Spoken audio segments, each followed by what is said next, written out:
acredita, a gente confia, mas às vezes parece algo distante demais da realidade, né? E quando a gente começa a se relacionar com Jesus, a gente percebe que ele está aqui, né? Ele está aqui. Último dia dessa série com Tim Keller. Ah, é? Mas a gente tá no quinto. A gente está no sexto já. Agora vamos pro último mesmo. Sétimo. Sétimo. Banquete. Essa semana é o banquete. Ufa, ainda bem que eu não estudei errado. Vamos pro banquete, né, Sal? Vamos pro banquete. Um banquete, Opa. eu gosto de uma festa. Mas eu emendei para falar da sequência dos estudos, só para falar de um ponto. Assim, no Repense em Espiritualidade, a gente sempre começa ele com uma declaração que me marca bastante, que eu gosto bastante dela, que é Jesus, que bom que o Senhor está aqui, que bom que a vida inteira cristã que eu ainda vou viver já habita em mim. Né? A vida cristã ela não é uma sucessão de coisas que eu vou construindo pelo meu esforço, mas é o receber dessa graça e desse amor constante, entender que ele já habita em mim, é que ele que vai gerando. E aí eu não oro para alcançar alguma coisa, eu oro porque ele já me alcançou. Eu não vou à igreja para atingir alguma coisa, eu vou porque eu quero continuar conhecendo e me relacionando com ele. Né? Então acho que isso é profundo, né? Isso é gostosinho, isso tem a ver com vida cristã, né? Porque isso vai tornando esse relacionamento que era distante, que era religioso, só um sacramento, vai tornando isso algo pessoal, né? E diário, isso vai tornando mais real para nós, né? Eu vi algo essa semana, mas você me fala se tem fundamento ou não, que fala assim, quando eu oro, eu vou até Deus, eu busco a Deus. E quando eu louvo, Deus vem até mim. Faz sentido? Eu acho que não na literalidade Não, da frase, eu entendo sim, que talvez mas o autor queira dizer, sim. né?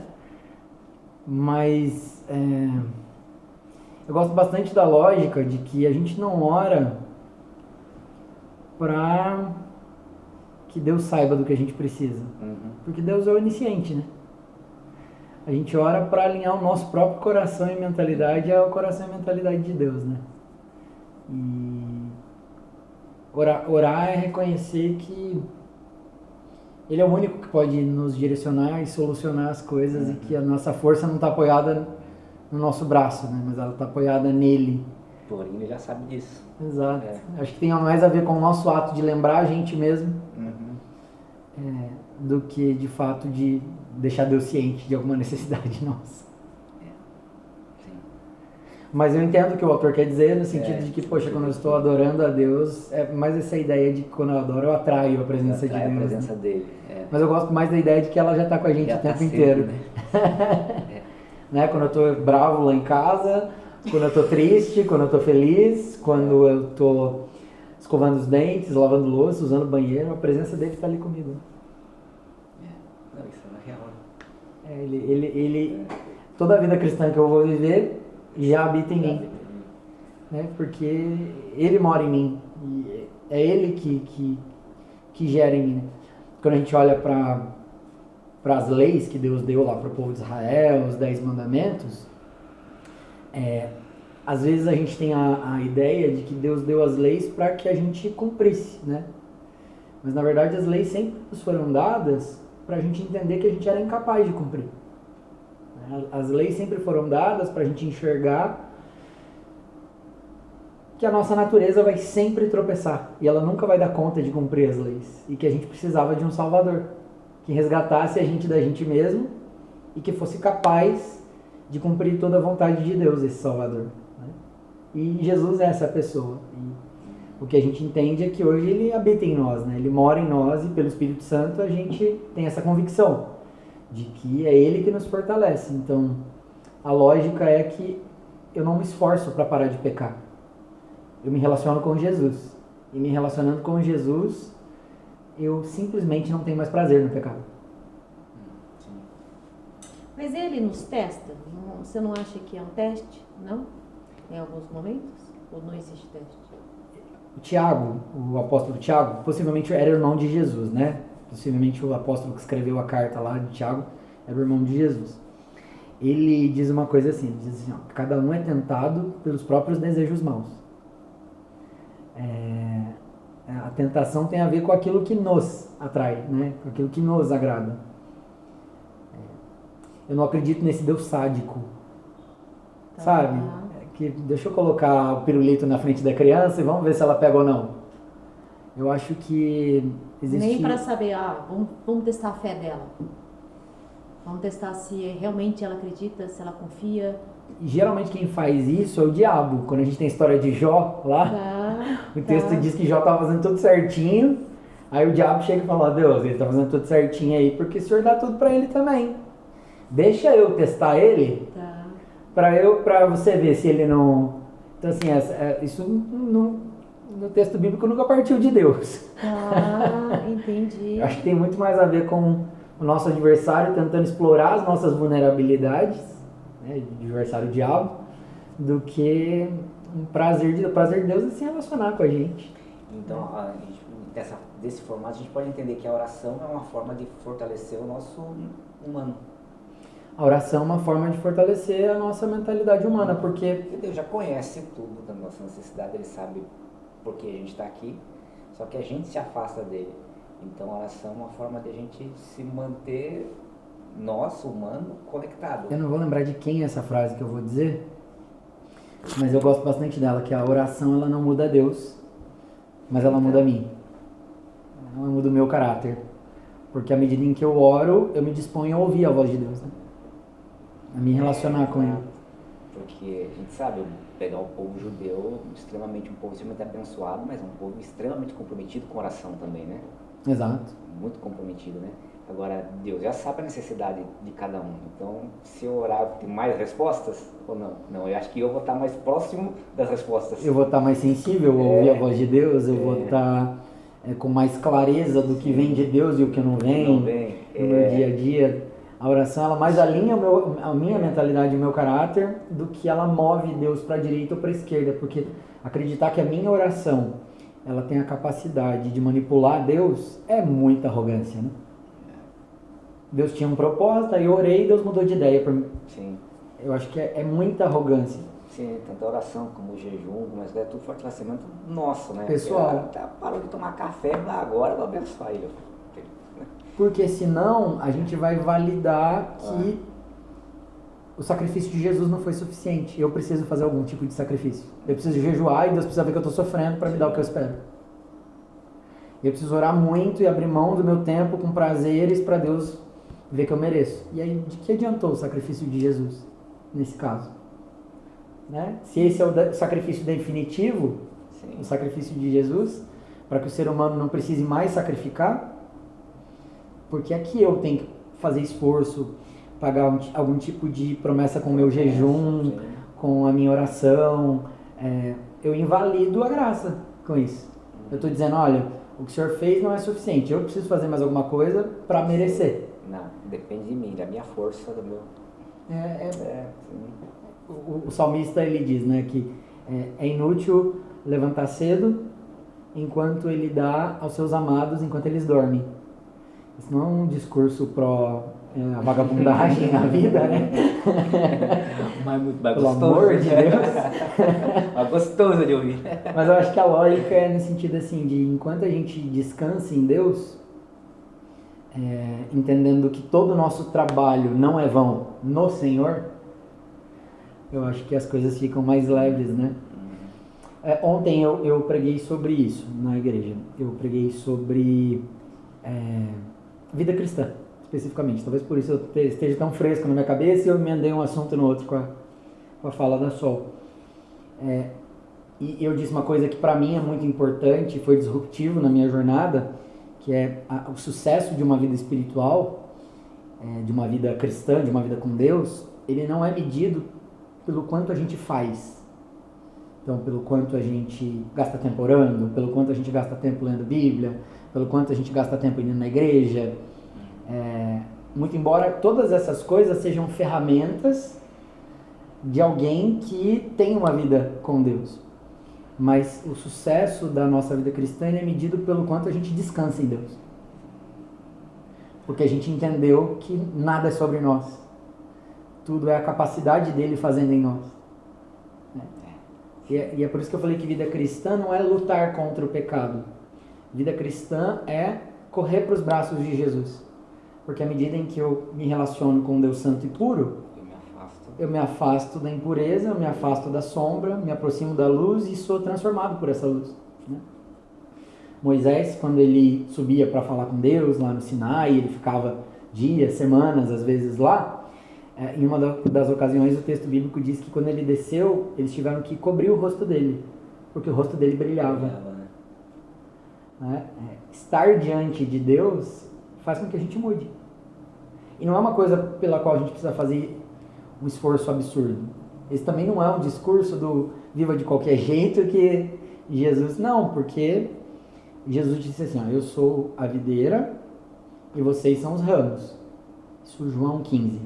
Então eu sou a videira, vocês são os ramos.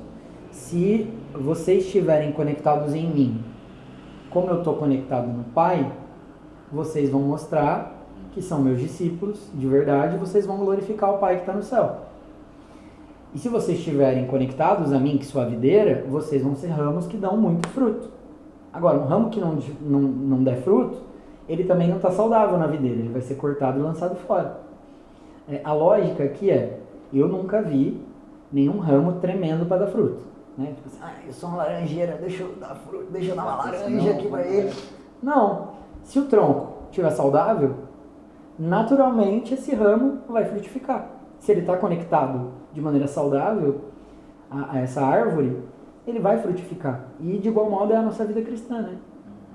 À medida em que a gente começa a se relacionar com Jesus, orar, jejuar, ler a palavra, ter encontros como esse, isso vai fazendo com que nós estejamos mais sensíveis para usufruir daquilo que Jesus já conquistou na cruz pra gente. Ele já comprou esse direito da gente estar perto de Deus.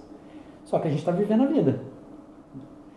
Mas em ocasiões como essa, ou com essas ferramentas, como eu falei, a gente consegue parar, dar um stop em tudo, né? E conseguir olhar para Ele. Conseguir ter relacionamento com Ele, descansar nele. Eu acho que tem a ver com isso, sabe? Tem a ver com isso. Hoje a gente vai falar sobre o banquete. Você viu o gancho? Senti. Hoje a gente vai falar sobre o banquete e eu queria criar um cenário aqui com vocês, né? Vou ver se meu storyteller tá bom, se meu storytelling tá bom, se eu sou um bom storyteller. A gente começa com o meu coração, né? Vamos orar já? Vamos, né? Que isso, hein? Nossa, sentiu, hein? Desculpa então, hein? Tcharam! Muito bom, muito bom. Jesus, obrigado. Obrigado pelo privilégio de a gente estar aqui. Eu, Márcio, Sol. Nós te agradecemos por esse privilégio de mais uma semana poder conhecer um pouco mais do Senhor, poder desfrutar de comunhão com o outro, poder aprender um da vida do outro e crescer em relacionamento com você. A gente não está aqui para alimentar a nossa religiosidade ou a nossa religião, a gente está aqui para conhecer o seu caráter e permitir que você transforme quem a gente é. Pai, a nossa oração é para que aquilo que a gente aprender juntos aqui, compartilhar um com o outro, isso traga transformação para o nosso dia a dia, para a nossa vida. A gente não quer uma espiritualidade vazia que faz com que a gente sinta coisas ou acumule conhecimento teológico e cognitivo e a gente fique com um sentimento de superioridade e arrogância religiosa. Mas o que a gente quer é ser transformado pela mensagem desse evangelho e que isso que a gente descobrir aqui em você e de você, a gente carregue para como nós nos relacionamos com cônjuge, filhos, trabalho e assim por diante. Pai, nós oramos por isso, pedindo que Teu Espírito nos direcione. Em nome de Jesus. Amém. Amém. Bom, queria que você imaginasse que você é o convidado de uma festa. E que essa não é qualquer festa, é a melhor festa que você já participou. Eu não sei se a melhor festa te remete a glamour ou se ela te remete a diversão, mas aquilo que fizer mais sentido para você, você pensa nessa festa. E eu quero que você pense que você é um dos convidados dessa festa. As mesas estão preparadas da melhor maneira possível para esse tipo de festa que você trouxe à sua mente. A comida não é comida, embora se a festa é glamourosa possa ser chique, a comida não é para passar fome. Não é comida de festa chique que a gente passa fome. É comida para servir mesmo, fina, boa. Né? Quero que você pense que todos ao seu redor parecem felizes, estão com um sorriso no rosto, todo mundo está animado, todo mundo está se divertindo, as pessoas estão conversando umas com as outras. Elas estão ali, parece que assim, é o melhor momento da vida de todo mundo, inclusive do seu, está ali naquele ambiente. Mas mesmo que você olhe tudo isso e você esteja muito feliz, você ainda não consegue entender totalmente o que está acontecendo ali. O porquê de tanta alegria, o porquê que aquele momento está tão perfeito. E aí você olha ao redor e você percebe que tem alguma coisa especial nesse banquete, nessa festa. E aí é mais do que comida, é mais do que a decoração, é mais do que a música, o ambiente ou as pessoas. Essa festa, ela simboliza a paz que você sempre procurou, a alegria que você sempre buscou em qualquer coisa, no sucesso profissional, nos bens, na família, porque na verdade toda essa alegria compartilhada não tem nada a ver com essas pessoas nem com você, tem a ver com uma pessoa que está presente ali. E essa pessoa é como o sol. Ela não apenas faz com que todo mundo esteja orbitando em volta dela ali, mas ela irradia essa alegria, essa energia, essa paz, essa presença toda. Se você pudesse resumir essa experiência que eu estou tentando compartilhar, eu não sou o melhor storyteller do mundo, mas se você pudesse resumir essa experiência, esse momento numa palavra, que palavra seria? Paz? De um cheiro de estar... É isso que eu consigo visualizar. É uma sensação de ar puro. É. E aí, Márcio? Como você resumiria? Em uma palavra, o que você diria?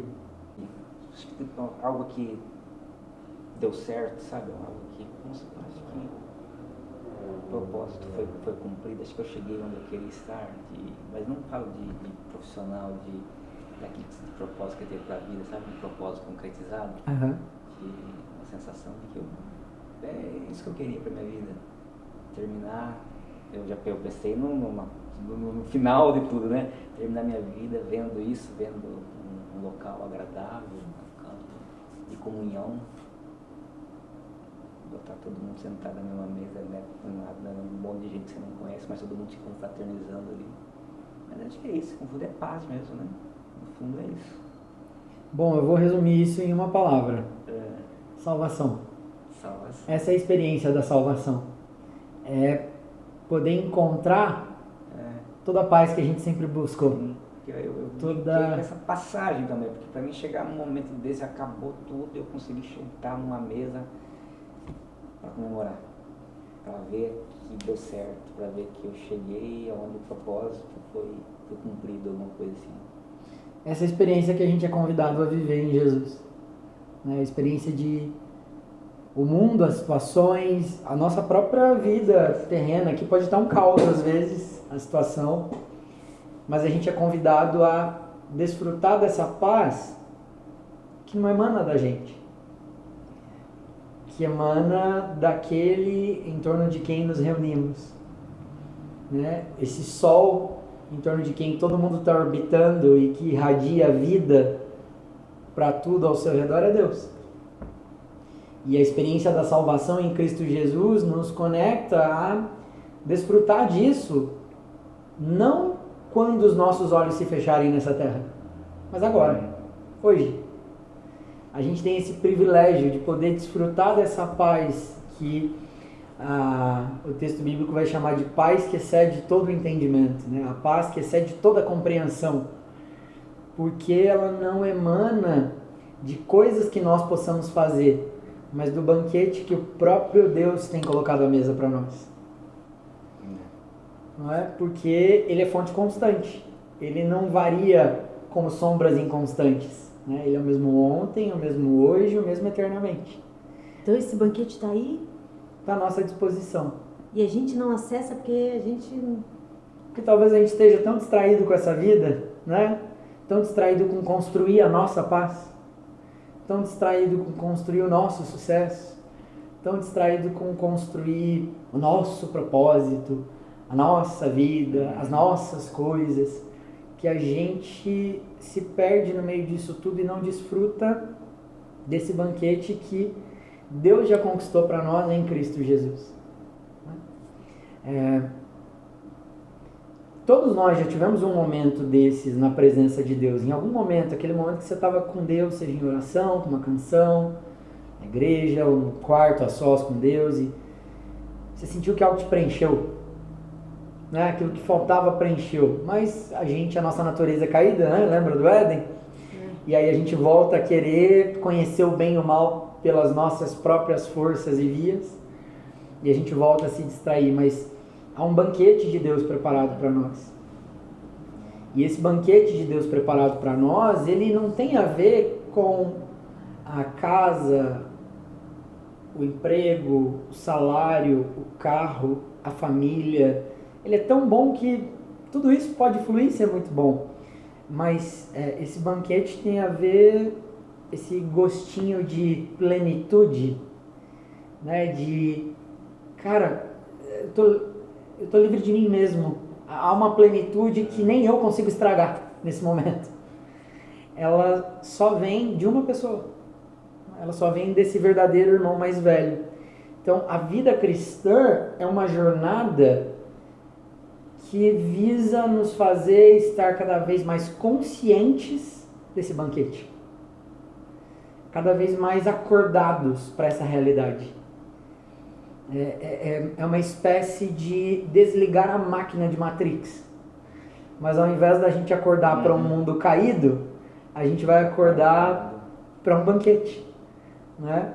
A gente vai acordar para uma realidade que é muito melhor do que qualquer projeção de realidade que a gente queira criar, de paz que a gente queira criar e assim por diante. Então, quando a gente busca a Deus pela palavra, pela oração, pelo jejum, pela comunhão com as pessoas, em oração, na igreja, o que a gente está fazendo é exercitar essa mentalidade, essa compreensão de que tudo que a gente precisa já está disponível. Porque tudo de que a gente precisa é uma pessoa, é a pessoa de Jesus.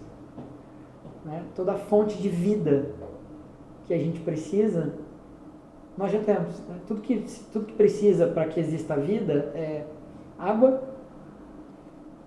oxigênio e sol. Né? Tudo que é necessário para que exista a vida. E a gente já tem tudo isso já nos está dado. Né? A gente já tem a plenitude de poder descansar e poder aproveitar nele.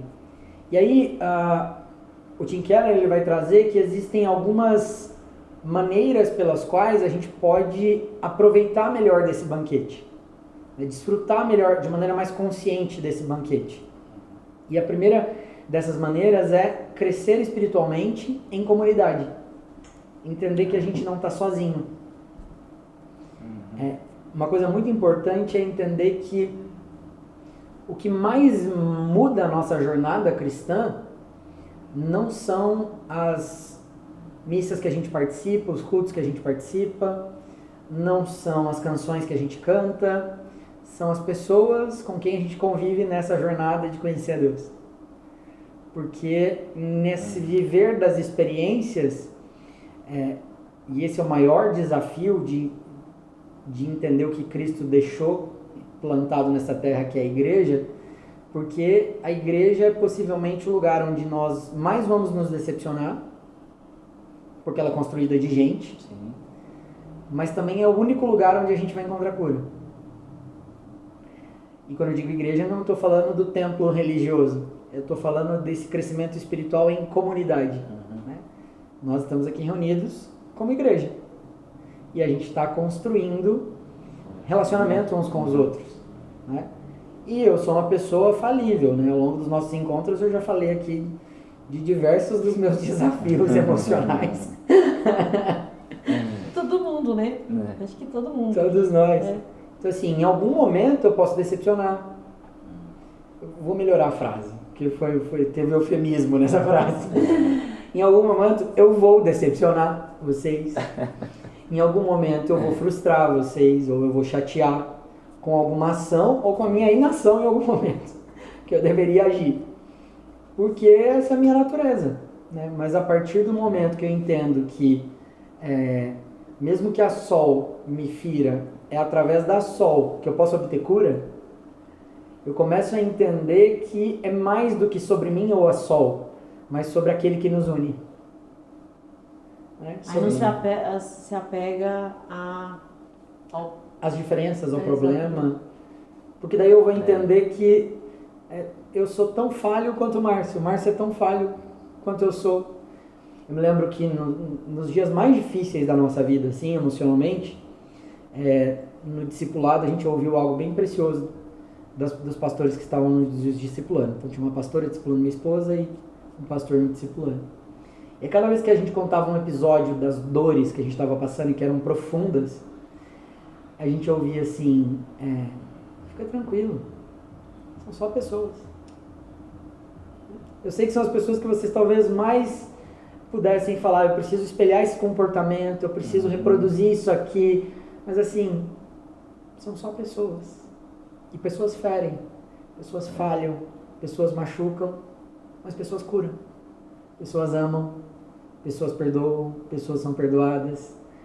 E pessoas são a maneira como Deus escolheu revelar o caráter dele para o mundo.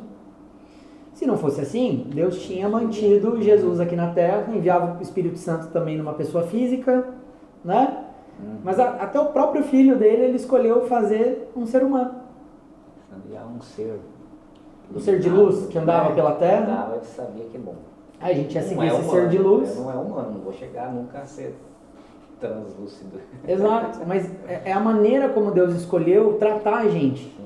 Né? E eu acho muito interessante que lá no Éden Deus já disse mesmo, né? Ele tinha criado só Adão. E aí ele disse, olha, não é bom que o homem esteja só, hein? Eu vou fazer para ele uma auxiliadora. Ele faz Adão adormecer, tira da costela, faz Eva. Desde o início, o plano de Deus é não estarmos sozinhos. Né? A gente poder cuidar uns dos outros. Agora, o que a religião faz? A religião, ela nos divide. E ela vai fazer o que com a gente? A religião vai fazer com que, na busca de cumprir os dogmas e as coisas todas certinhas e corretas, a gente corre o risco de criar a mentalidade do irmão mais velho. A mentalidade farisaica que Jesus tanto criticou. Que aí, ao invés de amar, o Márcio me amar, não vou ficar só acusando vocês, né, de me ferirem aqui, ao invés do Márcio me amar, porque eu feri o Márcio vai olhar para mim e o Márcio então vai se sentir moralmente superior. Né? Porque assim, eu dei conta de não falhar com você dessa maneira, Cássio. Então, já que você falhou comigo dessa maneira, você que pague o preço. Mas eu estou esquecendo de que em outras coisas eu fui amado, fui perdoado. Né? É a velha história de que quem muito ama, muito foi amado. Né? Quem muito perdoa é porque muito foi perdoado. E quando a gente reconhece isso, a gente pode viver numa comunidade mais transparente. É a mesma religião que faz com que a gente não seja... E quando eu digo a religião, eu estou falando no singular, mas eu estou pluralizando as religiões como um todo. Que faz com que a gente não queira ser vulnerável. Né? Então a gente precisa criar um estereótipo de santidade. O meu ponto fraco não pode ser percebido nunca. Exato. Você acha que tem uma religião que enxerga dessa maneira? Sol, na prática, a religião em si, ela tende a nos levar a isso. Por quê? A religião, filosoficamente falando, ela é uma construção humana para interpretar um Deus que é sobrenatural. E a nossa natureza, ela é caída. Né? E aí, por mais que os nossos discursos, vou falar da nossa perspectiva cristã evangélica, os nossos discursos, eles preguem o amor, eles preguem a aceitação, eles preguem o abraço, a transformação, o que a gente vê no mundo que a gente vive é que a religião divide. ela não aproxima? Se você olhar, por exemplo, as mais tradicionais, católica e evangélica, qual a diferença? É só o local? Tá. A gente tem um conjunto de dogmas, de perspectivas que vão ser diferentes. Dia 31 agora... Opa, aí batendo a mão no microfone. Desculpa, gente. Dia 31... 50. Não quis ficar com o negócio. Professor, fala com a mão, né?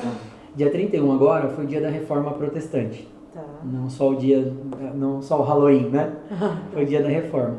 O que tem como marco que diferencia o catolicismo o cristianismo católico do cristianismo católico apostólico romano do cristianismo protestante?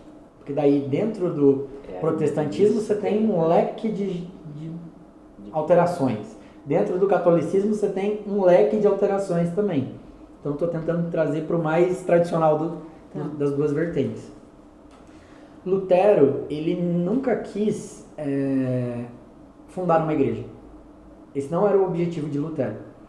O objetivo do Lutero era apresentar à tradição o que fugia da palavra, para que pudesse haver uma reforma na igreja tradicional, que naquele contexto era a Igreja Católica Apostólica Romana, que antes de ser Igreja Católica Apostólica Romana, era a igreja primitiva espalhada pela Ásia, né? A igreja primitiva que estava ali espalhada pelo Oriente Médio, Ásia e tudo mais. E aí, quando o imperador romano se converte ao cristianismo, ele adere como a religião oficial, e por isso, Igreja Católica Apostólica Romana. Então, Lutero, ele vem com as 95 teses, que ele vai explicando ali dentro da Bíblia, aquilo que não fazia sentido naquele contexto para a religião. E aí, Lutero foi excomungado, né? Então, naquele momento, Lutero estabelece para as igrejas reformadas, que ele continuaria ali ensinando, pastoreando, mas ele nunca fundou uma igreja, de fato, o que a gente chama de 5 solas, né? Porque é tudo em latim, e eu não vou me lembrar das 5 solas. Mas uma das principais, que é a principal diferença entre o catolicismo apostólico romano e o protestantismo tradicional, que é o sola scriptura. Então, o protestantismo tradicional, reformado, que a gente chama hoje em dia, e que a maioria das igrejas evangélicas do Brasil não são, elas já fizeram diversas variações disso, acredita que somente o que a Escritura diz é que serve de base e direcionamento para a vida do ser humano, ou seja, somente aquilo que a Bíblia apresenta é que serve de base e direcionamento para a vida do homem. E o catolicismo apostólico romano, ele acredita também que a tradição é a voz de Deus. Eu acho que essa é a diferença mais gritante, assim, entre o cristianismo. Óbvio, a gente tem pontos que nos unem em comum. Ambos acreditamos que Jesus é o Filho de Deus, acreditamos na Trindade, Pai, Filho e Espírito Santo, acreditamos que a salvação só se dá por intermédio de Jesus. Que ele ressuscitou. Acho que a gente tem os pontos centrais da fé cristã estão em comum. Mas existem divergências que daí vão fazer muita diferença. Então, por exemplo, partindo dessa perspectiva, e aí eu tenho um viés mais reformado. Sempre. A minha perspectiva de enxergar a vida é sempre essa perspectiva do viés da palavra de Deus. Então, quando eu vou para... E não da escrita. A palavra é escrita. É a escrita. Tá. Não da tradição. Não da tradição. Tá. Porque, por exemplo, se eu for para o viés da tradição, eu vou ficar com informações apenas orais. Então, fulano disse que viu. Portanto, isso acontece no evangelicalismo gospel brasileiro também, né? Deus me falou nada, às vezes é só macarronada demais, mas a pessoa está dizendo para todo mundo que foi Deus que disse. Tá. Então, o perigo da tradição é esse, né? O perigo também de só olhar para as escrituras o tempo inteiro e ficar frio é que você pode se tornar alguém arrogante, chato, que você acha que você sabe mais a verdade do que os outros, porque... Então, acho que eu diria que a diferença mais gritante é essa. E aí você vai ter, por exemplo, no evangelicalismo reformado tradicional, aí você vai ter a compreensão, por exemplo, de por que cristãos evangélicos não compreendem Maria como intercessora. Porque daí você vai lá no texto, lembra? Sola Escritura, e aí o texto vai dizer que o único intermediador entre Deus e os homens é Jesus. Tá. Mas quando você vai para a tradição vai apontar que você tem uma intermediadora. Então, por isso que você vai tendo divergências que são decorrentes dessa principal. Que mais? A Igreja Católica Apostólica Romana acredita que quando você ingere a hóstia, ou toma o vinho, você está literalmente bebendo o sangue de Jesus e literalmente comendo o corpo de Cristo. A Igreja Evangélica acredita, tradicional, a reformada, que tem igrejas evangélicas que também acreditam, o que a Igreja Católica chama de transubstanciação. Ou seja, quando o padre apresenta aquilo a Deus, aquilo deixa de ser um pouco de farinha com água e alguma coisa e se torna de verdade o corpo de Jesus no seu organismo. Mas as escrituras apontam que Jesus abriu um pão, literalmente. Né? Jesus rasgou um pão, repartiu o pão e disse: esse é meu corpo partido, fazer isso em memória. Então, é uma memória, um símbolo. Então, se você voltar, eu dei 2 exemplos aqui, né? Que é do intermediário e o exemplo da ceia, mas tudo volta para um único princípio, que é: qual é a base da minha fé?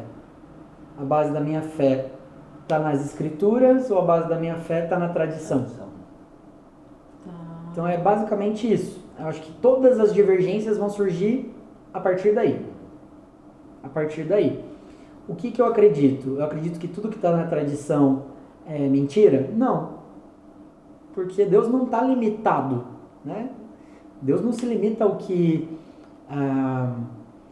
o homem pode produzir ou ao que eu já li aqui. Mas a gente acredita que toda a revelação já foi dada, já foi entregue aos seres humanos. É por isso também que aí eu vou trazer para o lado evangélico. Porque, por exemplo, se eu, pela minha fé reformada, né, acredito que eu não preciso de um intermediário para levar as minhas orações a Deus, a não ser Jesus, eu também não preciso do olhinho de unção na minha testa, na igreja. Que a igreja evangélica tem o hábito. Tem o hábito também. Entende? Que é como se o olhinho me abençoasse. E eu também estou trazendo para o nosso lado, para você, porque a igreja, principalmente a igreja brasileira, ela tem muitas características do catolicismo brasileiro, né? A igreja evangélica brasileira tem muitas características do catolicismo brasileiro. Então a gente carrega muitas coisas e a gente o evangelicalismo brasileiro vai adaptando para poder criticar lá e fazer aqui diferente a mesma coisa, entendeu? Então eu acho que não nos cabe a crítica, tanto que esse é um assunto que eu não traria, por exemplo, se você não perguntasse, porque eu acho que existem coisas que mais nos dividem do que nos unem, e eu acho que o que precisa é nos unir, né? A verdade... E vai formando costumes, né? E costumes tem regional, tem, sei lá, muitos fatores, né? E eu acho que assim, é mais informativo, porque assim, se a ideia é a gente ter um estudo da Bíblia ou um estudo religioso, é entender o que separa e o que nos une. Exato. Né? Exato. Por isso que assim, às vezes, eu agora acabei de passar, né? Porque assim, o grupo que eu tava fazendo catequese vai comungar. Aí eu falei, não vou mais também não. Aí fica todo mundo mandando mensagem, não, vem aqui. Eu falei, não, parece aqui não vai pra excursão, né? Quem tá lá, todo mundo comemorando que vai pra excursão, só eu que não vou pra excursão. Por quê? O que diferencia, né? É a minha condição. Mas será que eu sou menos, mereço menos, não poderia estar participando? Mas que o ritual obrigou que fosse, olha, tem que seguir essas e essas regras. Você não cumpriu, quer dizer, você não é casada na igreja, então você não pode receber a hóstia. Tá vendo? Isso é tradição. Essas são as diferenças. E o que no fundo acaba se separando. Exato, mas não pense você que isso está restrito ao catolicismo apostólico romano. Entendi. Porque dentro da igreja evangélica a gente observa alguns segmentos que agem da mesma maneira. Entendi. Né? Isso tem a ver com tradição, não com as escrituras. Porque as escrituras não apontam isso, em momento nenhum. Então a gente vai sempre, a nossa busca aqui é sempre olhar para aquilo que a palavra de Deus diz. Né? Porque o que a palavra de Deus diz... Até despido de qualquer, já um juízo de valor. Eu acho que a ideia de fazer uma página em branco, não, vamos só pensar sobre. Exato.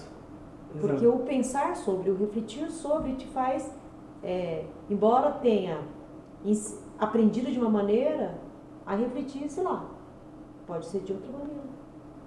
É isso. Por exemplo, Deus deu através de Moisés 10 mandamentos, certo? Mas, quando Jesus veio na Terra, algumas centenas de anos depois, os judeus tinham aproximadamente 620 e poucas regras. Assim... Cadê os 10? Você entendeu? Multiplicou. Eram 620 e poucas regras a serem cumpridas. Ou seja, era tradição. Tá. Não a vontade de Deus, de fato. Isso mais afastava as pessoas do que aproximava. Então, era a tradição que se alguém fosse pego em adultério, essa pessoa fosse apedrejada. Aí chega Jesus e fala, quem não tem pecado que atire a primeira pedra.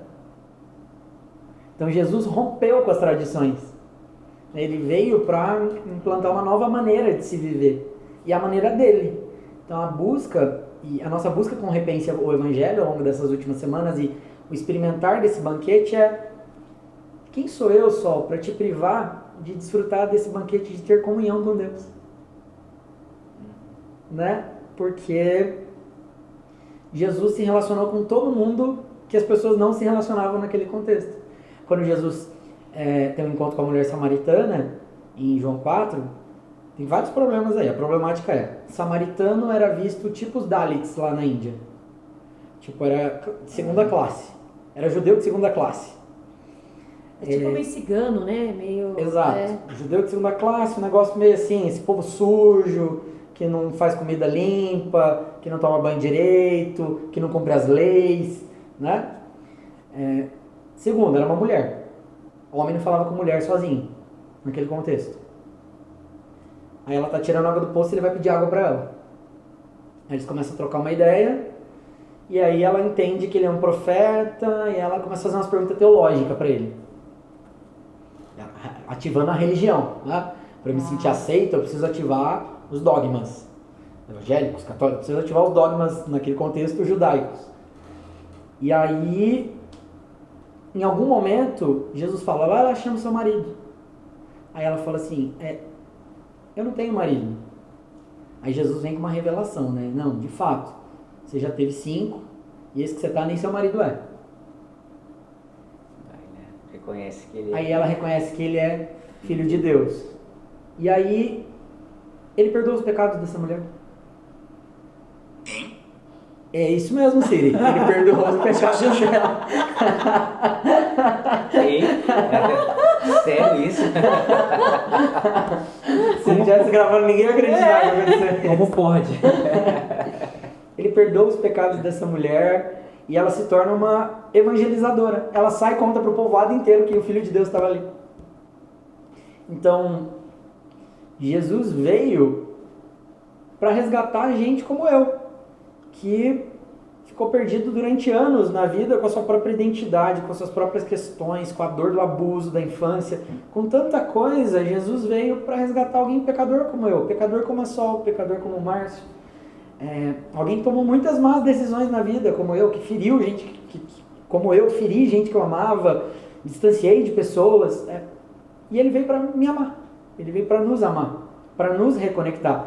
Eu acho que o que torna esse banquete ainda mais belo é exatamente isso. Que esse banquete, ele não foi feito para pessoas perfeitas. Esse banquete foi feito para os filhos gastões, pródigos, que foram viver a vida do seu jeito, foram buscar seus próprios caminhos, mas que uma hora ou outra tiveram um encontro com ele e entenderam, olha, na casa do meu pai, mesmo que eu seja só servo, melhor eu tenho paz, eu tenho esse banquete, eu tenho essa vida, né? Então, E é bem-vindo, né? e é bem-vindo, e é aceito, né? Eu não vou te excluir disso. Eu acho que esse é o principal ponto, assim, de que nós somos chamados para isso.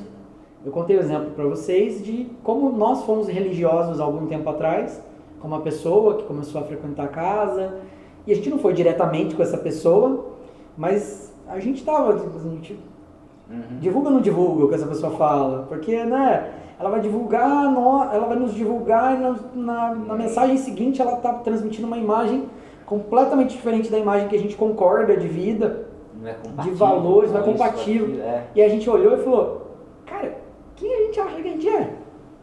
Sério mesmo que a gente está se achando santo desse jeito? Né? Puro, mudado, transformado? Não. Que a gente seja como Jesus, que a gente seja visto com o pecador, com a prostituta, com a viúva, com o órfão, que a gente seja visto com quem não quer se associar a essas pessoas.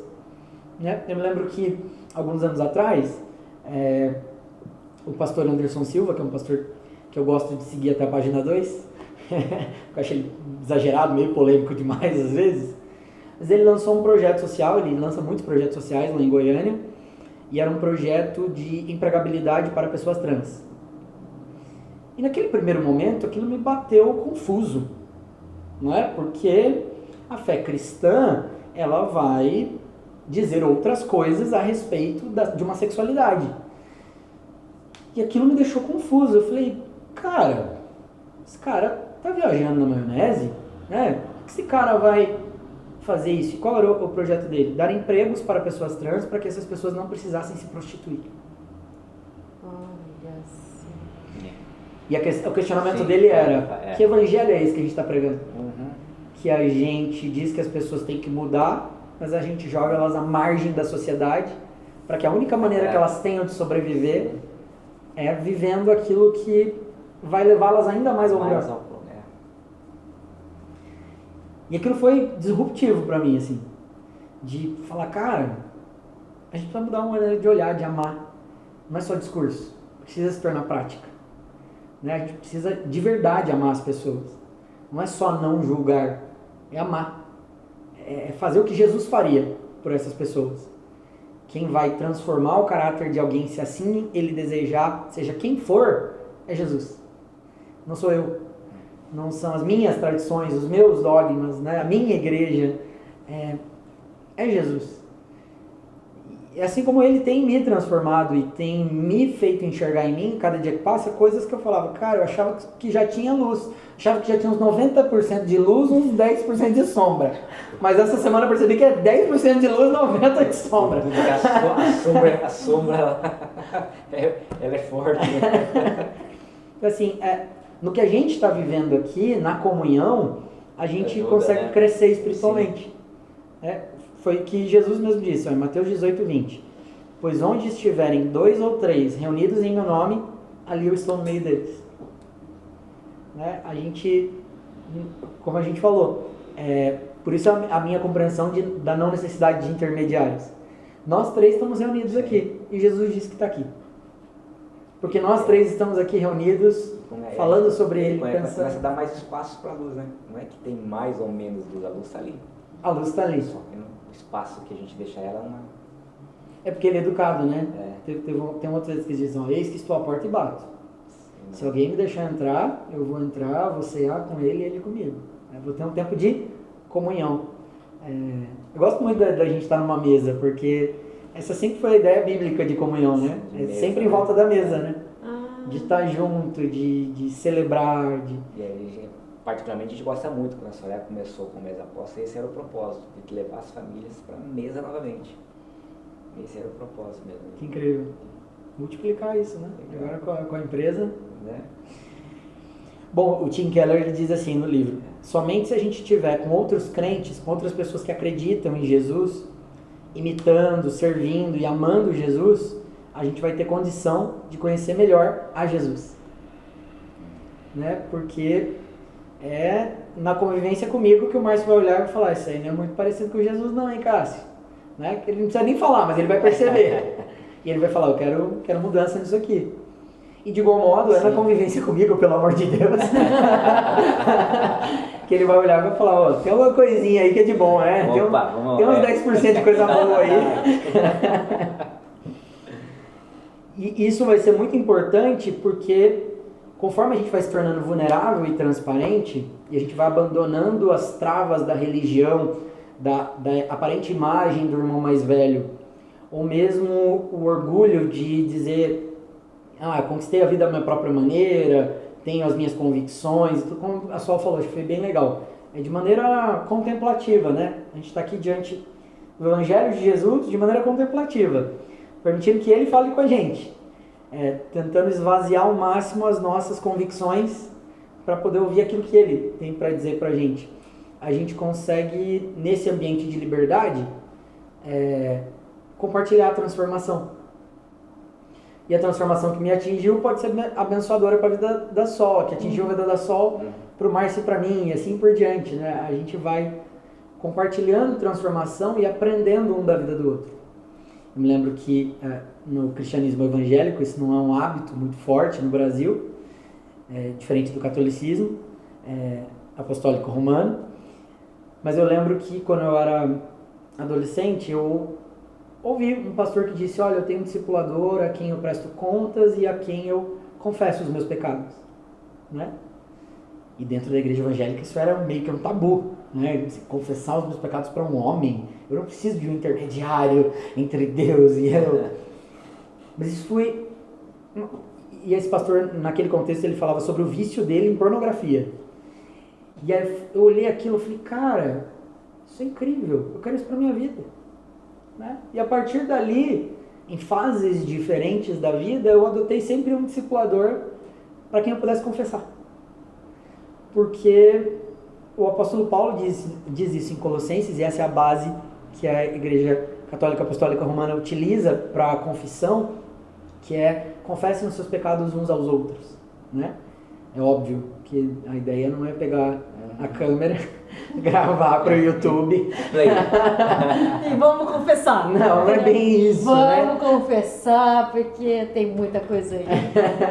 Mas hoje eu acredito muito nessa máxima de que você quer ser perdoado de um pecado, confessa para Deus. Ele é o único que tem o poder de perdoar alguém dos seus pecados. É o sacrifício de Jesus que perdoa o ser humano dos pecados. Mas você quer ser livre de um ciclo de pecados? Escolhe alguém mais maduro que você na fé, senta de frente com essa pessoa e rasga o verbo. Porque isso vai te ajudar. Eu acredito que hoje que isso é um muro de proteção. Né? Porque eu chegar para o meu discipulador e falar, olha, chamo ele de paizão, né? O paizão, que é o pastor Paulo Mizoguchi. O paizão, olha só, eu caí de novo aqui, hein? Da primeira vez, eu vou ficar constrangido, mas aí quando a tentação bater de novo, eu vou falar, cara, daqui uma semana eu vou estar com o paizão de novo, né? Eu vou sentar com o paizão, vou contar a mesma história, a mesma ladainha. Isso me ajuda. Né? Isso me ajuda a criar muros de proteção, a ter uma vida transparente, a não achar que eu sou melhor do que as pessoas. Então eu acredito nesse processo. Isso envolve romper com ou a casca do irmão mais velho, da superioridade, ou a arrogância do irmão mais novo do o meu jeito serve melhor, eu vou conquistar as coisas do meu jeito. E reconhecer que sou a vida no Pai, né? E na comunhão que eu tenho com aqueles irmãos que estão buscando saúde. Mateus 5,16 fala assim, ó, assim brilha a luz de vocês diante dos homens, para que vejam as suas obras e glorifiquem ao Pai que está nos céus. Nós vamos poder ajudar uns aos outros, né? Porque vocês conhecendo as minhas vulnerabilidades, quando vocês me virem calmo, com a minha filha aprontando, vocês vão falar, olha, Deus está fazendo alguma coisa mesmo, hein? Botaram uma barreira ali. Deus está fazendo alguma coisa no Cássio mesmo, né? Os nossos familiares, quando virem a gente reagindo diferente a coisas que ali atrás a gente reagia de uma maneira ruim, equivocada, nervosa, eles vendo mudança em nós, não porque a gente está fazendo força para mudar, mas porque o Espírito Santo está mudando essas coisas na gente. Eles vão olhar e vão falar, o que está acontecendo com a sua? Saulo, o que está acontecendo com você? O que mudou? E aí a gente vai conseguir partilhar a nossa fé de um jeito mais saudável, né? São Francisco de Assis tem uma frase bem interessante nesse sentido. Ele fala, pregue o evangelho, se necessário, use as palavras. Acho isso lindo, né? Porque você tem a ver com assim, viva o evangelho. Viva o evangelho, Deixa o evangelho te transformar. E aí, se for necessário, você usa palavras, né? Hoje é o dia de ser necessário, de usar palavras para falar do evangelho. Mas no dia a dia eu preciso pregar com a minha vida, né? Com as minhas decisões, com as minhas atitudes. E é um desafio. Um desafio que eu não vou vencer fazendo força. Eu vou vencer descansando. Convivendo com gente que está na mesma busca. Estando diante de Deus em oração, em leitura da palavra, em jejum. Podendo descansar que, estando na companhia dele, ele vai colocando todas as coisas no lugar. Né? Para você estar em grupos assim, é para te reforçar ou para você distribuir? Deixa eu pensar, qual a melhor resposta? Você diz para mim ou para nós? Não, primeiro para você, porque assim, você já tem a consciência, você já tem o conhecimento. Por que reuniria? Para falar de novo sobre algo que você já sabe, que você já concluiu, que já faz sentido para você. Talvez cumpra ou não cumpra, às vezes dá uma deslizada. Mas... Tá. Da minha posição, primeiro, por isso que eu acho que vai ser importante o Repense a Igreja, a gente vai repensar a igreja, o pastor, então a figura clerical, né? Dízimo, que é um assunto super polêmico. Que negócio é esse? E a gente tem um pensamento diferente a esse respeito, a gente não acredita nos 10%, sabe? Eu acredito que a coisa é um pouco mais livre. A gente vai repensar a oração, o que é oração, a gente vai repensar o que é a Bíblia, vários temas assim que eu acho que estão ligados e que fazem a gente ter uma fé mais madura. Uma das coisas que a gente vai falar no Repense Seu Pastor, então spoiler, essa é mais uma daquelas diferenças que a gente vai ter dentro do cristianismo, não só entre o cristianismo católico e evangélico, mas até dentro do próprio cristianismo evangélico. Você tem, isso que eu vou dizer, é quase que visto com maus olhos. Eu não estou num estágio de espiritualidade a mais que o da Sol. Eu sou um ser humano assim como a Sol, que em algumas coisas já amadureceu, mas que em outras precisa muito da graça de Deus. Enquanto a Sol, em coisas talvez iguais ou diferentes, precisa da graça de Deus, em outras ela já amadureceu também.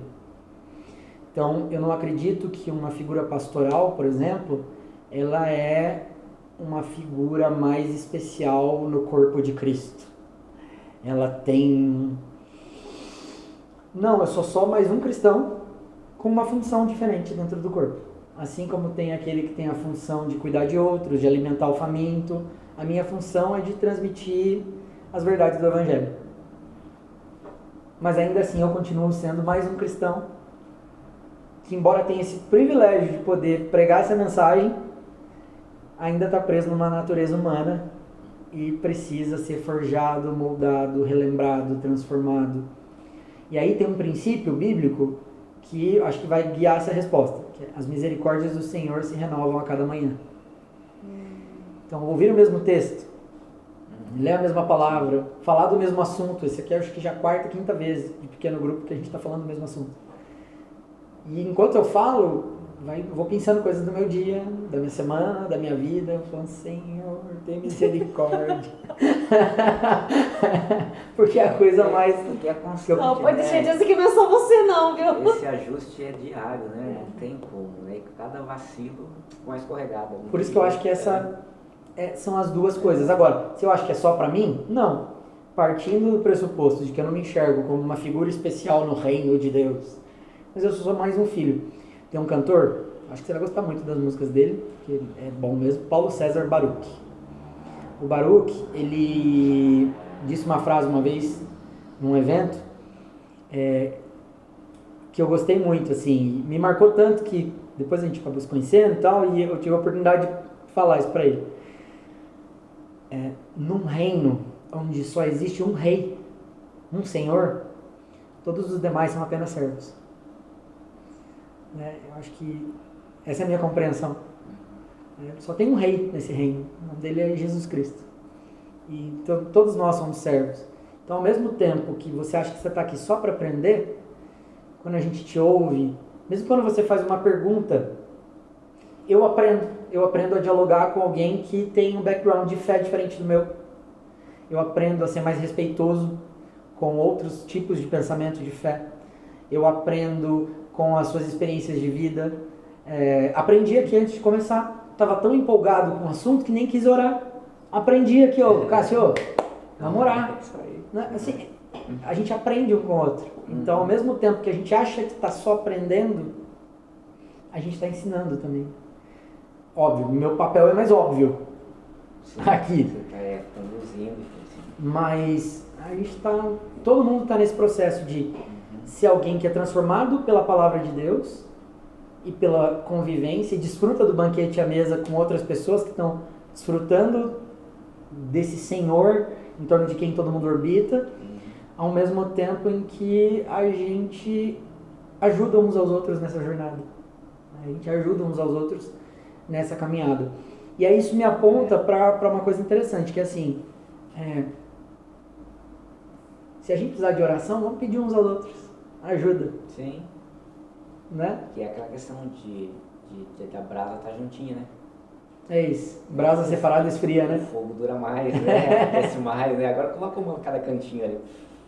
Ótima né? imagem. Né? Então não tem, acho que essa questão de se juntar para falar, nos mantém mais firme, mais forte, né?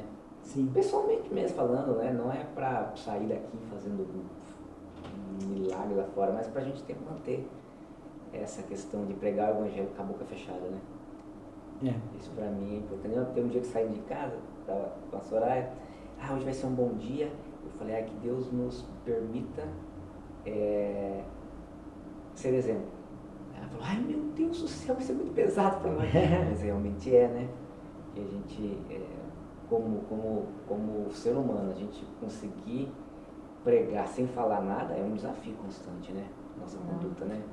Nossa. Eu acho que o maior desafio tá a gente se despir de querer o tempo inteiro ser o melhor bom exemplo. O melhor bom exemplo também, Porque essa é a nossa busca da gente se sentir correto. Sim.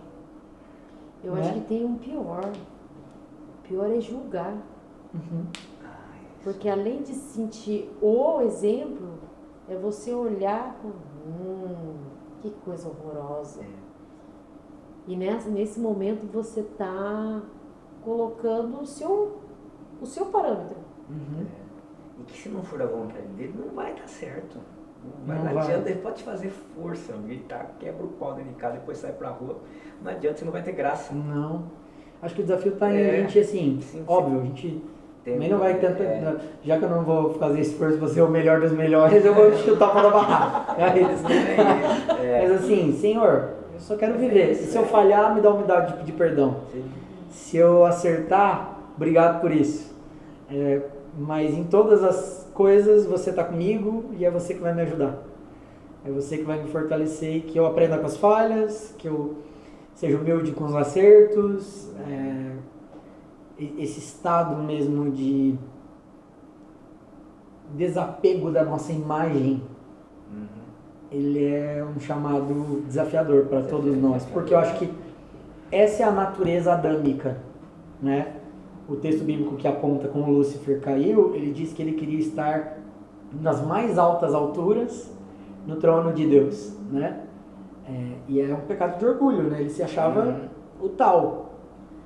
Mas quando o homem e mulher comem do fruto da árvore do conhecimento do bem e do mal, eles comem porque a serpente vendeu a ideia de que eles seriam como Deus. E se todos nós nascemos dessa natureza adâmica, a gente esse desejo de criar essa imagem, de provar para os outros que a gente é perfeito, de que a gente é bom. Mesmo aquelas pessoas que dizem, não tem que provar nada para ninguém, que querem ser os contra-sistema. Mas não são, No fundo é uma maneira de provar que eles são melhores do que o sistema. Mesmo não sendo, a vontade não, mas dessa forma eu sou melhor. Exato, porque tem a ver com a nossa natureza. Então acho que o desafio é a gente se desapegar e entender assim, é pra gente bagunçada como a gente que o evangelho surgiu. É pra gente que nunca mereceu, nem nunca vai merecer, mas em Cristo Jesus é feito filho de Deus. Essa é a beleza disso tudo. Nunca teve, não tem e nunca vai ter mérito meu nisso. Tudo que vai ter é graça. Graça sobre graça, sobre graça, sobre graça. Permissão de Deus, em todas as minhas vivências, né? Seja para superar os meus problemas, seja para avançar. Mas é óbvio, a gente tem uma responsabilidade. A nossa responsabilidade é viver de acordo com aquilo que a gente recebeu. Em João 15, a gente vai ver exatamente isso, né? Quando vocês dão frutos, quando vocês fazem o que eu estou falando, vocês dão glórias a Deus e vocês mostram para o mundo que vocês são meus discípulos.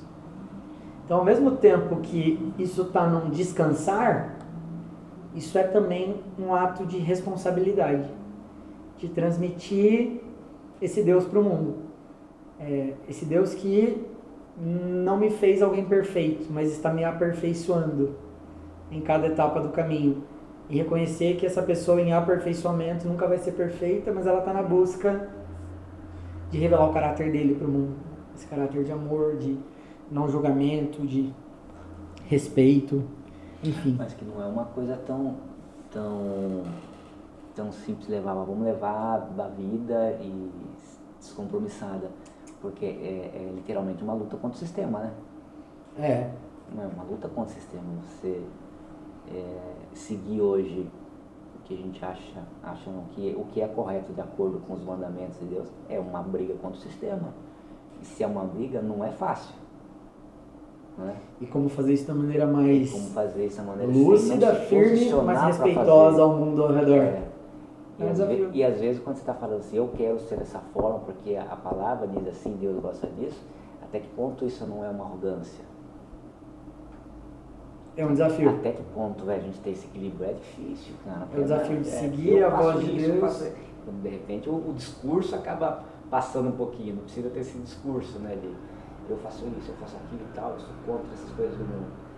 Ou na hora que você está no culto ali praticando a palavra de Deus e seguindo ali, né?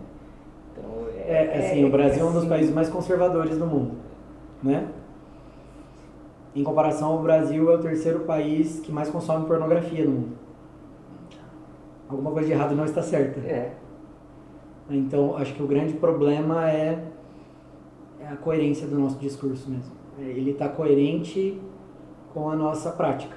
A gente não vender, vou usar um termo horrível, mas que eu acho que faz sentido, não arrotar santidade com uma vida distorcida, mas é isso aqui, né? A gente buscar ser isso aqui. Exato. Uma transparente, outra você cheia não de está falhas. tendo força, você não está lutando, porque literalmente você tem que romper com o sistema pessoal ali e falar, não, eu quero botar força nisso, porque eu quero ser o que eu sou lá no oculto, eu quero ser aqui no presente, né? Eu acho que sem força não vai, senão você vai ser duas pessoas. É isso. Fica muito, sei lá, não é arrogância, mas se não tiver guerra, não tem como. A proposta do mundo é muito... O John Piper, se quiserem procurar depois, ele tem um vídeo dele, traduzido no português, é até legal, se chama Faça Guerra.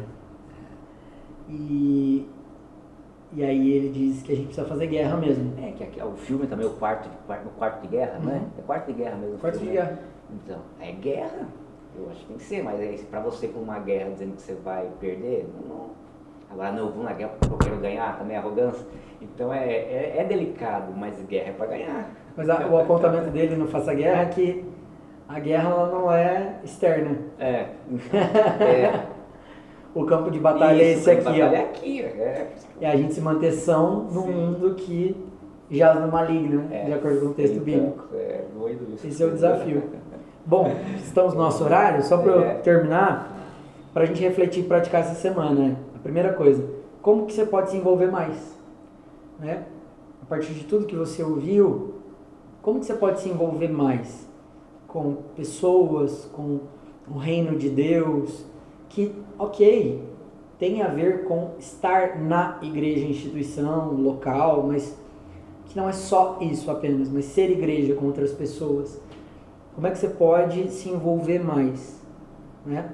Se você pudesse imaginar como servir melhor o mundo, o que você faria, que ações você pode ter para que na prática você seja tanto a pessoa que desfruta do banquete, como a pessoa que serve a outras pessoas nesse banquete. Eu acho que essa é a primeira coisa. A segunda é, nos momentos de oração, busca ter uma experiência mais profunda com Deus, no sentido de Deus, fala comigo, eu quero ouvir sua voz, eu quero ser direcionado por você. E a voz de Deus, ela pode vir como um sonho, uma imagem na nossa mente, uma certeza no nosso coração, na nossa mente. Pode ser a voz audível, eu nunca ouvi, né? Mas pode ser a voz audível de Deus, pode ser uma visão, pode ser um texto bíblico, pode ser uma pessoa falando com a gente, mas que a gente busque experiências mais palpáveis com Deus, isso fortalece a nossa fé. Isso deixa a gente mais convicto, né? E, por último, que a gente se permita ser transformado pelo Evangelho. Porque para ter transformação de vida, a gente não precisa do Evangelho. Porque tem gente que não tem o Evangelho de Jesus e deixou as drogas. E hoje não utiliza mais. Uma clínica de reabilitação e bons remédios ajudaram essa pessoa. E força de vontade. Tem gente que mentia e resolveu não mais mentir. Quero ser uma pessoa da verdade. Ok? Então, para ter transformação de vida, não necessariamente a gente precisa do Evangelho. Mas é impossível ter um encontro com o Evangelho e não ter transformação de vida. Se eu não tenho transformação de vida, eu não tive um encontro verdadeiro com o Evangelho também. Porque o Evangelho de Jesus, ele transforma a nossa conduta. Ele transforma a nossa vida. A gente já percebe isso, né? Não sei se você já viu isso. Nesses 9 encontros. A gente vai mudando, né? Muito, né? O que vocês sentiram? Minha pergunta final, muito obrigado. O que vocês sentiram que mais mudou? Seja na compreensão, na rotina, na vivência, como for para vocês no final desses encontros iniciais? É mais simples do que a gente imagina e mais necessário do que a gente pensava, porque, de fato, a gente sentiu falta, né? Embora, tem que organizar a agenda e vamos, mas ao mesmo tempo, o dia que não teve, o dia que não tem, a gente sente falta. Faz falta, que bom. Isso é gostoso. Então, é que a gente vai ficando muito sozinho, a gente acha que o fardo é só nosso, né? Então, na hora que você entende que você está carregando o fardo porque você quer carregar, bota aí do lado ali, enfim. Isso particularmente me ajudou bastante, esses nossos encontros aqui, né? Vou ver a vida um pouco mais leve novamente, mais simples, vai dar tudo certo, o fardo não precisa ser carregado de uma vez só, vamos carregar, mas vamos devagar. Enfim, isso me ajudou bastante. É a troca do fardo, né? Acho que... Troquem o jugo, né? O meu fardo é leve, o meu jugo é suave. Então, às vezes eu não preciso já deixar, mas saber que naquele momento eu preciso colocar, deixa descansando ali, depois eu vou me fortaleço, pego novamente, enfim. Tem lutas que não precisa ser lutado naquele momento, né? Só descansar. Só descansar em Deus. Só descansar. E funciona, viu? Só descansar. Funciona. Falar pra ele, né? Agora é sua vez, né? Agora... Fala, tô cansado. Vou dormir, tá? Deixa eu dormir. Eu não sei o que fazer, Deus só me ajuda. Eu quero me dar uma boa noite de sono e amanhã eu vou pensar nisso. Só que você acorda, você não tá nem pensando mais naquilo. Vamos embora. Aperte por aí e começa de novo o dia. Tem um texto de Jeremias, acho que é 33. Diz assim: bendito o homem que confia no Senhor e cuja confiança é o Senhor. Eu gosto bastante disso, porque é mais do que confiar em Deus. Porque tem hora... Eu confio. Não, mas tem hora que a gente não confia, não. Tem hora que o negócio bateu a porta, que você fala assim: Senhor, eu confio, vai sair fazendo. Cadê você? Tipo assim, onde é que você tá? Porque tá tudo dando errado, né? E aí nesses momentos a única alternativa é: o Senhor é a minha confiança. Assim, o único jeito de dar um jeito é o Senhor. Agora ou depois é o Senhor que é a confiança. Eu tô em dúvida, tô com medo, Medo, não sei o que vai acontecer. tô sem sono, tô sem fome, tô ansioso, mas assim, eu sei que o Senhor é a única pessoa que pode resolver. Né? Acho que isso muda todas as coisas. É, legal. Foi legal essa série? Foi muito legal. Foi muito bom. Ao ponto de, assim, o meu marido, que ele é o mais cético de todos, falar, você não vai hoje? Você tá saindo? Tá atrasado, hein? Falei, tá bom? Tô saindo. Tava preocupado que você viesse. Exatamente. Porque sabe do compromisso e sabe que é um estudo, são informações, né? Eu levo o estudo como se fosse isso, né? Você é um aprendizado, uma troca que te retroalimenta, né? Então, E transformador, né? Vai transformando, né, o olhar, né, o jeito de a gente pensar nas coisas também, né? Acho que leva a gente a refletir um pouquinho, né? Que show. A gente vai amadurecendo, né? foi demais mesmo. A gente volta semana que vem com Repense a Igreja. Eu acho. Que a ideia vai ser a gente repensar mesmo. E aí, eu acredito que essa vai ser uma série mais no sentido da gente falar, sério que não precisa disso? Sério que não precisa daquilo? Porque eu acho que ela é mais disruptiva. Pra gente viver uma espiritualidade leve. Né? Eu trago já as perguntas de alguém bem leigo, bem que não viveu isso. Que São não, importantíssimas suas perguntas. que não. Eu só fico pensando assim, nossa. Por isso que eu faço as perguntas de leiga mesmo. De alguém que está vivendo agora, está descobrindo mas como é que encaixa uma coisa na outra? Entendeu? Pra isso. Não, eu fico feliz. Fico honrado de você permitir que eu seja uma das pessoas que vai acessar isso. É precioso, né? Esse é precioso. É legal. É uma honra. Um perebento que nem eu. Vamos orar agradecendo a Deus, né, por esses encontros. Você ora, Marcio?